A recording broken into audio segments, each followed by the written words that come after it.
दोस्तों, एक साइंटिस्ट के लिए नोबेल प्राइज से बड़ा कोई सम्मान नहीं होता।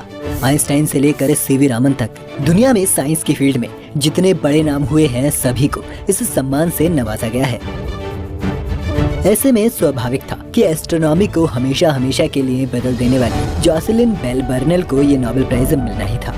1974 में उनकी डिस्कवरी को नोबेल प्राइज मिला भी,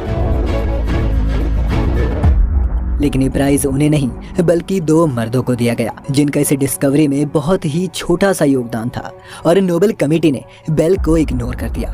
क्यों? क्योंकि तब के लोगों के हिसाब से लड़कियां साइंस के लिए नहीं बनी थी, और वो ये मान ही नहीं पाए कि बेल ने ये डिस्कवरी की है, उनके साथियों ने नहीं। और उनके दो साथियों ने भी बहुत चालाकी से उन्हें किनारे कर सम्मान चुरा लिया। अगर आप भी जानना चाहते हैं कि क्या थी वो डिस्कवरी जिसने दुनिया बदल दी और कैसे उनका आइडिया उनसे चुराया गया, तो बने रहिए वीडियो के अंत तक हमारे साथ। जोसेलिन नॉर्थ आयरलैंड में 1943 में पैदा हुई थी। ये वो वक्त था जब लड़कियों को घर के कामकाज के लिए ही समझा जाता था, पर उनके पिता एक ऑब्जर्वेटरी के आर्किटेक्ट थे, जिस कारण बेल की साइंस में हमेशा से ही दिलचस्पी थी। लेकिन स्कूल का माहौल ऐसा था कि एक दिन लड़के लड़कियों को अलग कर दिया गया, जिसमें लड़कों को साइंस लैब ले जाया गया और लड़कियों को होम मेकिंग और कुकिंग क्लास में। बेल ने इसका विरोध किया, पर टीचर्स ने उनकी नहीं सुनी, और फिर माँ बाप के हस्तक्षेप के बाद उन्हें साइंस लैब में घुसने दिया गया, जो पूरी तरह लड़कों से भरी हुई थी। इस वक्त बेल ने अपने पिता की किताबों में फ्रेड हॉयले को पढ़ना शुरू किया। ये वही फ्रेड हैं जिन्होंने दुनिया को बताया था कि कार्बन से लेकर ऑक्सीजन तक आपको दुनिया में जितने भी एलिमेंट दिखते हैं, ये सभी नेचुरली नहीं बनते, बल्कि किसी न किसी तारे की कोर में बनते हैं। और जब तारा सुपरनोवा बनकर फट जाता है तो ये बिखर कर पूरे ब्रह्मांड में फैल जाते हैं। यानी आपके शरीर के अंदर का हर एक एटम कभी न कभी किसी न किसी तारे के अंदर था। बेल ने जब ये पढ़ा तो उन्होंने ठान लिया कि उन्हें रेडियो एस्ट्रोनॉमर बनना है, और उन्हें मौका भी मिला कैम्ब्रिज जाने का। कैम्ब्रिज जाने से पहले वो यूनिवर्सिटी ऑफ ग्लासगो में पढ़ रही थी, जहाँ क्लास में वो अकेली लड़की थी। बेल ने एक इंटरव्यू में बताया है कि उनके लड़की होने के कारण उन्हें काफी मुश्किलों का सामना करना पड़ा। उनकी क्लास में लड़के उनका मजाक बनाते थे, और बेल के क्लास के अंदर घुसते ही बच्चे उन्हें देखकर सीटी मारने लग जाते थे या उन पर भद्दी टिप्पणियां करते थे। इसलिए जब उन्हें कैम्ब्रिज जाने का मौका मिला तो उन्होंने ठान लिया था कि उन्हें एक भी पल बर्बाद नहीं करना है। कैम्ब्रिज यूनिवर्सिटी में उनके सीनियर थे टोनी हर्श, जो उस वक्त क्वासर्स पर रिसर्च कर रहे थे, और इस रिसर्च में बेल ने उनकी मदद की। और 2 साल की मेहनत के बाद इन दोनों ने मिलकर एक रेडियो टेलीस्कोप बनाया। रेडियो टेलीस्कोप आम टेलीस्कोप से अलग होता है। इसमें आपको कुछ दिखता नहीं, बस ये सिग्नल्स कैच करता है जो एक पेपर पर प्रिंट हो जाते हैं, जिन्हें देखकर आपको सब समझना होता है। इस पूरे टेलीस्कोप को चलाने की जिम्मेदारी बेल की थी, और वो रोज 100 फुट के कागज पर प्रिंट किए हुए सिग्नल्स को देखती थी। एक दिन उन्हें इनमें कुछ अजीब सा दिखा।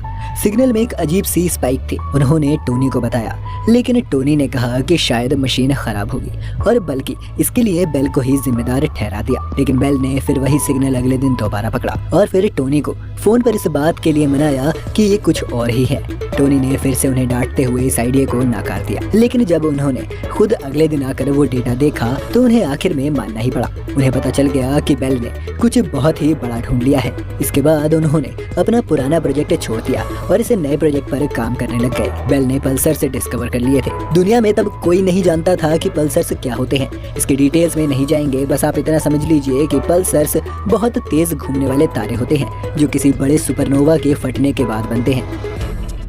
एक दिन जब बेल को टोनी से कुछ बात करनी थी तो वो उनके ऑफिस गए, और उन्होंने देखा कि ऑफिस अंदर से बंद है, और अंदर टोनी रेडियो एस्ट्रोनॉमी डिपार्टमेंट के हेड मार्टिन रायली से मिलकर कुछ बात कर रहे हैं। टोनी और मार्टिन वही 2 लोग थे जिन्हें बाद में ये नोबेल प्राइज दिया गया। बेल को उन्होंने यहीं से किनारे करना शुरू कर दिया, लेकिन बेल को उस वक्त इसका कोई अंदेशा नहीं था। जब टोनी और मार्टिन बेल को प्रोजेक्ट से हटाने की सोच रहे थे, तब बेल प्रोजेक्ट पर और ज्यादा मेहनत कर रही थी।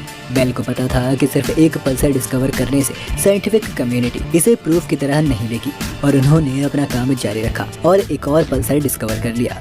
अब वो तैयार थे इसे दुनिया तक ले जाने के लिए। इसके बाद टोनी ने एक लेक्चर दिया जिसमें दुनिया के बड़े बड़े साइंटिस्ट आए, और इनमें बेल के हीरो हॉली भी शामिल थे।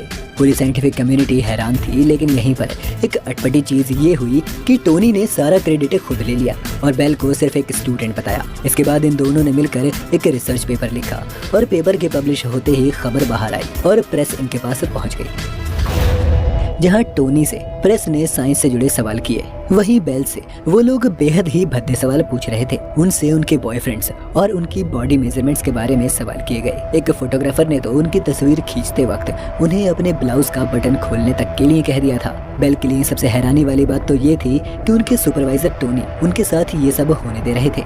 इतना सब होने के बाद बेल ने कैम्ब्रिज छोड़ दिया और शादी करके वो बाकी जगह फिजिक्स पढ़ाने लगी और एस्ट्रोनॉमी के फील्ड में ही बाकी कामों में लग गई। फिर अचानक 1974 में नोबेल प्राइज की घोषणा होती है। उनका एक कोवर्कर दौड़ते हुए उनके पास आता है और उन्हें बताता है कि उनकी रिसर्च को नोबेल प्राइज मिलने जा रहा है। लेकिन बेल को सदमा तब लगा जब उनकी रिसर्च के लिए टोनी और मार्टिन को नोबेल प्राइज दिया जाता है और ये दोनों ही लोग बहुत ही बेशर्मी से इस सम्मान को लेने वहाँ पहुँच जाते हैं और एक बार भी बेल का जिक्र नहीं करते। इस बात पर उस वक्त हॉयले को भी गुस्सा आया और वो बेल के समर्थन में बोले, लेकिन उस वक्त के लोग बेल को एक्सेप्ट करने के लिए तैयार नहीं थे। बेल, जिन्होंने बचपन से ही औरतों के साथ हो रहा भेदभाव देखा था, वो अभी भी वही झेल रही थी।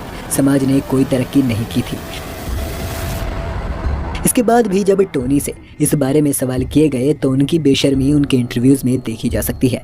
उन्होंने बेल को महज एक कर्मचारी कहा और बोला कि सारा प्लान उनका था, सभी इक्विपमेंट्स उनके थे, तो वो क्यों कहें कि डिस्कवरी बेल की थी। टोनी की ये बात मान भी लें तो ये कभी नहीं समझ आया कि उनके साथ बेल की जगह मार्टिन को नोबेल क्यों दिया गया। क्या सिर्फ इस कारण से कि वो बस रेडियो एस्ट्रोनॉमी ग्रुप के हेड थे?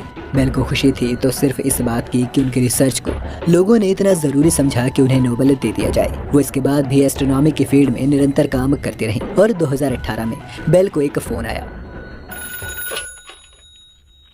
फोन के दूसरी तरफ थे एडवन विटेन, प्रिंसटन यूनिवर्सिटी के एक बहुत ही फेमस साइंटिस्ट।